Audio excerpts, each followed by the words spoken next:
Can anyone give me an example of failure?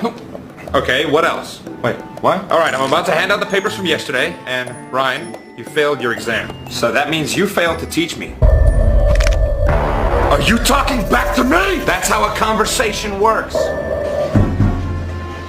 I also like to live dangerously. You think I'm stupid? Get in here!